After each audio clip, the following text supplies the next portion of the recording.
Radar यानी एक ऐसी तकनीक जिससे आप दुश्मन के अपने इलाके में आते हुए हर चीज को न सिर्फ आइडेंटिफाई कर सकते हो बल्कि उसकी पिन पॉइंट लोकेशंस को भी जान सकते हैं। रडार का इस्तेमाल सेकेंड वर्ल्ड वॉर के दौरान शुरू हुआ जब यूके और यूएस आर्मी ने जॉइंटली अपने शिप्स के ऊपर या फिर अपने शिप्स को रडार से लैस किया और यह देखा कि दुश्मन के शिप्स या फिर दुश्मन के इलाकों से आने वाले एयरक्राफ्ट को कैसे हैंडल किया जा सकता है, कैसे लोकेट किया जा सकता है। लेकिन सेकेंड वर्ल्ड वॉर के बाद यह सिनेरियो इतनी तेजी से बदला कि दुनिया के हर देश ने अपने आप को रडार से इक्विप्ड या फिर रडार को लाकर अपने आप की क्षमताओं को बढ़ाना शुरू कर दिया। आज जब रडार की बात की जाती है तो यह भी याद किया जाता है कि रडार का इस्तेमाल ना सिर्फ कम डिस्टेंस पर बल्कि लॉन्ग डिस्टेंस के लिए भी इस्तेमाल किया जाता है। यानी रडार के आज के समय में करीबन 600 से 800 किलोमीटर के भी हैं और करीबन 40 किलोमीटर से 400 मीटर के भी। यानी रडार का थर्मल रडार सिस्टम्स भी हैं, लॉन्ग रेंज रडार सिस्टम्स भी हैं। ऐसे कई रडार सिस्टम्स हैं जो लगातार दुनिया के अलग अलग देश इस्तेमाल कर रहे हैं।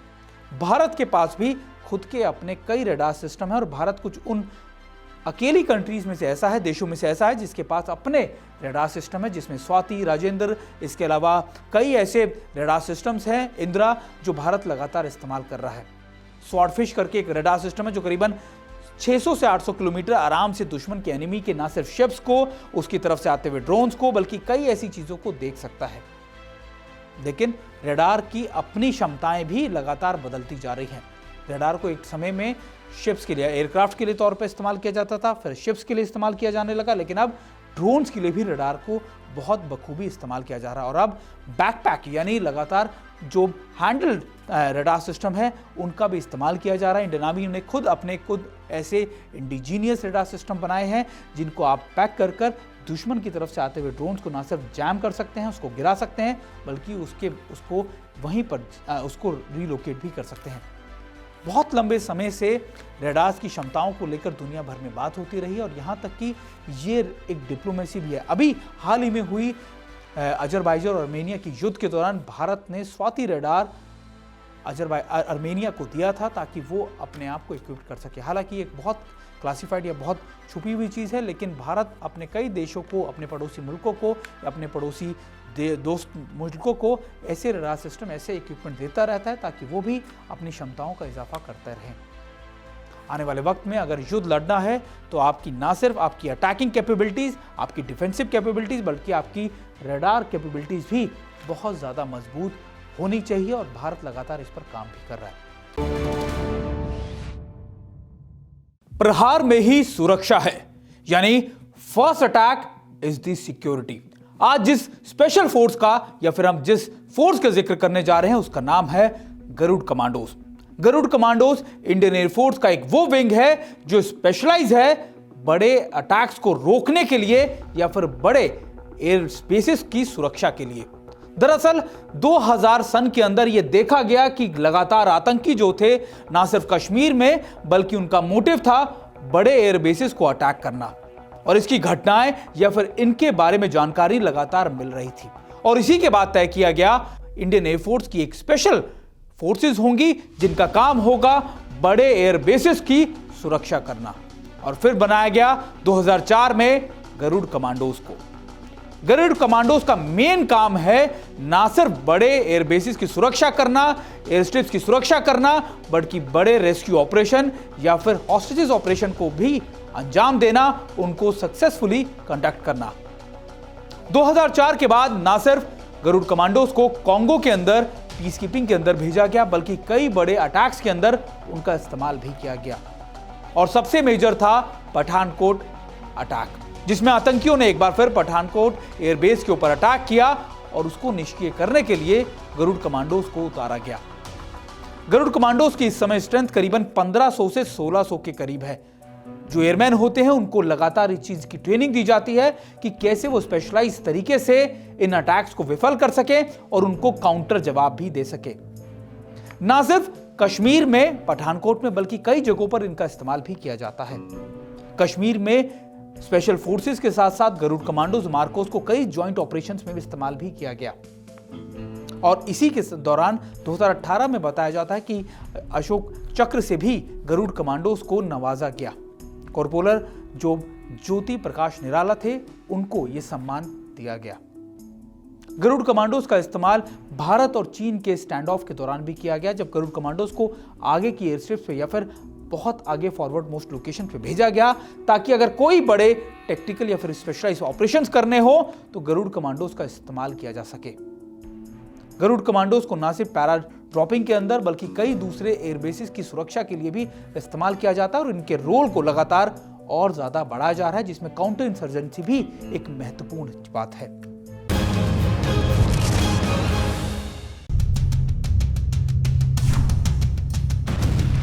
ये कहानी ऑपरेशन पवन की है। ऑपरेशन पवन यानी कि भारत का एक ऐसा मिशन जो साल 1971 के बाद पहली बार विदेशी जमीन पर अंजाम दिया जाना था। यानी कि बांग्लादेश बनने के बाद अब भारत एक बार फिर किसी दूसरे मुल्क की मदद करने के लिए आगे आया था और नाम दिया गया था ऑपरेशन पवन। ये साल 1987 का वो दौर था जब श्रीलंका में श्रीलंका की आर्मी लिट्टे से काफी परेशान थी। लिट्टे के खिलाफ कई बड़े ऑपरेशन चलाने के बाद भी श्रीलंका की आर्मी अभी तक नाकामयाब रही थी और लिट्टे, जिन्हें तमिल टाइगर भी कहते थे, अब तक श्रीलंका सरकार और सेना के लिए एक बड़ी मुसीबत बन चुके थे। मई 1967 में श्रीलंका से अलग एक नया मुल्क बनाने के लिए शुरू हुआ आंदोलन 5 मई 1976 में लिट्टे की स्थापना के साथ हिंसक रूप लेने लगा था। श्रीलंका के जाफना में वेलुपिल्लई प्रभाकरन ने लिट्टे के बेस कैंप बना लिए थे, जहां से वो अपनी गतिविधियों को अंजाम दिया करता था। 80 का दशक आते आते लिट्टे और ज्यादा हिंसक हुआ।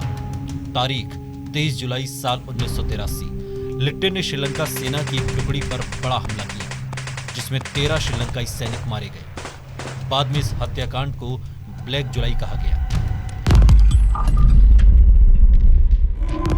दरअसल श्रीलंका में उग्रवाद की विधिवत शुरुआत ब्लैक जुलाई को ही माना जाता है। इसमें कई तमिल लोगों को मारा गया था। साल 1987 आते आते भारत की राजीव गांधी सरकार से ये मांग की जाने लगी कि वो इस मामले में श्रीलंका की सरकार की मदद करे। इसके बाद भारत ने ऑपरेशन पवन का शंखनाद किया। ऑपरेशन पवन की शुरुआत के साथ ही उस समय के आर्मी चीफ सुंदर जी ने तत्कालीन प्रधानमंत्री राजीव गांधी से कहा था, हद से हद 72 घंटे या अधिकतम 7 दिन के अंदर अंदर हम लिट्टे का सफाया कर देंगे। लेकिन इस ऑपरेशन में सेना को 30 महीने का समय लग गया। यह ऑपरेशन इतना बड़ा और इतना घातक था कि इस बीच 3 साल के अंदर भारत के करीब 1200 जवानों को अपनी जान गंवानी पड़ी। लेकिन जिस इलाके में ऑपरेशन पवन को अंजाम दिया जाना था, उसका भौगोलिक क्षेत्र ऐसा था कि इसमें ऑपरेशन चलाना बड़ा मुश्किल काम था। इसमें सबसे बड़ी परेशानी तो ये थी कि भारतीय सेना के पास कोई मैप नहीं था, इलाके के बारे में कोई जानकारी नहीं थी। लेकिन फिर भी इस ऑपरेशन को चलाया गया। हवाई मार्ग से जवान उतारे गए, तोप का इस्तेमाल किया गया। पूरी ताकत से भारतीय सेना ने लिट्टे को उखाड़ दिया। भारतीय सेना का पहला मकसद जाफना लिट्टे के बेस कैंप को तबाह करना, साथ ही उनके ट्रांसमिशन को भी बर्बाद करना। इस ऑपरेशन को लेकर बहुत बातें की जाती हैं, लेकिन इस ऑपरेशन में भारत की सबसे बड़ी चुनौती ये थी कि हमारे पास कोई नक्शा नहीं था, कोई रणनीति नहीं थी। दूसरा ये कि इलाका काफी खराब था, समुद्र से घिरा हुआ था, यहाँ की जमीन दलदली थी। जब यहाँ जवानों को उतारा जाता था तो उन्हें वहां से निकालना ही एक सबसे बड़ा सिरदर्द बन जाता था। बावजूद इसके ये ऑपरेशन सफल हुआ। इस ऑपरेशन के कई पहलुओं पर सालों से बहस हो रही है, मगर दुनिया ने देखा कि किस तरीके से पड़ोसी मुल्क की मदद के लिए न सिर्फ भारत आगे आया, बल्कि श्रीलंका को लिट्टे के आतंक से आजाद करवाया। ये वीडियो आपको कैसा लगा कमेंट बॉक्स में हमें जरूर बताइएगा। साथ ही देश और दुनिया की तमाम बड़ी खबरों के लिए देखते रहिए TV9 भारतवर्ष।